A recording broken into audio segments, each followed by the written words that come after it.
Hey, thanks for tuning in. I am just going to be giving you guys a video on 5 tips for making a player character, just as a little confirmation hearing that I am in fact not dead. I am trying to work on other videos right now, so here is a small one to satisfy your hunger while we wait for that one. Alright, tip number 1. Have reasonable goals for your setting. For example, if you're in a low magic setting, your character's goal should probably not be, I want to kill a god, because I doubt that that will ever happen. On the opposite end, if you're in a high magic setting, where killing a god could potentially be a thing that you could do, however just very far in the future, you should also have other goals that you want to accomplish in the meantime. Don't just have one goal. Try to make multiple goals that have a short-term goal, a medium-term goal, and a long-term goal. Tip number 2. Ask your DM about the world's lore and try to put your character into that. When I DM games, I really love it when people ask about my lore and actually make a character who's connected to those pieces of lore. Be it them just being from a town that I have talked about, or being from a certain civilization that has inspired their character. If your DM is running a homebrew setting, feel free to ask them, and I'm sure they'd be more than happy to explain some of the things about their culture. And if you're running in a world that's already established, well, you can just go and read online, and feel free to include anything you find in there as it's already established content. Just probably make sure it's okay with the DM first. Number 3, make a character for the game that you are going to play. This may be somewhat controversial, as I do have a lot of friends who just make characters in preparation for any game that will come up,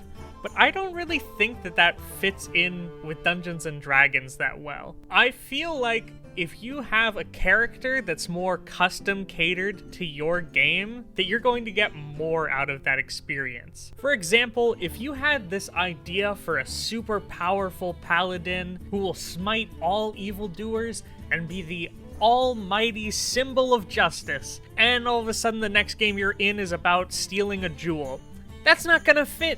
How are you gonna make that fit? It's not gonna work. So instead of just neutering your mans and trying to make him fit into the setting, like, oh, maybe he's okay with stealing this jewel because of the situation, I think you should just make a new character and just get it into the vibe of that game. Tip number 4. Make a small list of things about your character to help flesh them out. Feel free to share them with the DM. I'm sure that they would like it a lot too. A list including favorite foods, favorite hobbies, what they do on a day when nothing's going on. What are they afraid of?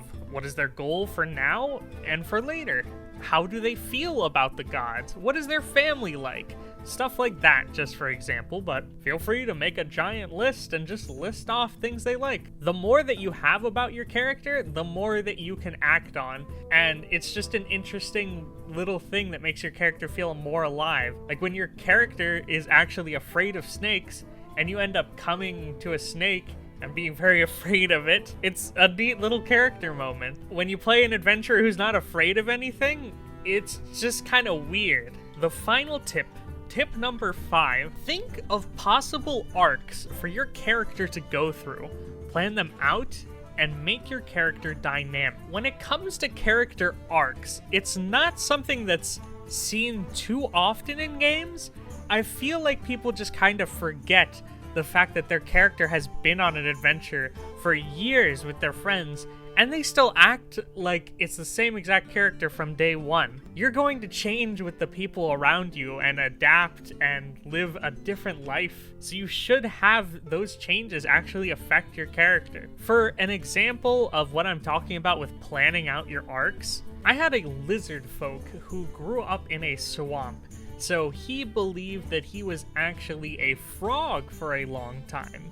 And when he met his adventuring party, he still thought he was a frog. So planning out my arc, I planned one for if he was successfully convinced that he was not a frog, and if he was not successfully convinced that he was a frog. So going more into being a frog and adapting more frog qualities on his frog chart And for one where he was successfully convinced that he was not a frog, he would begin to immerse himself in the culture around him and try to understand what it really meant to be a lizard folk. So yeah, just try to come up with some interesting arcs for your character. If your character is someone who is coming back from the brink of destruction, is he going to take that and try to get vengeance with it? Or is he going to take that and try to redeem himself and become a better person? You don't have to decide that now, but have a plan for when it happens,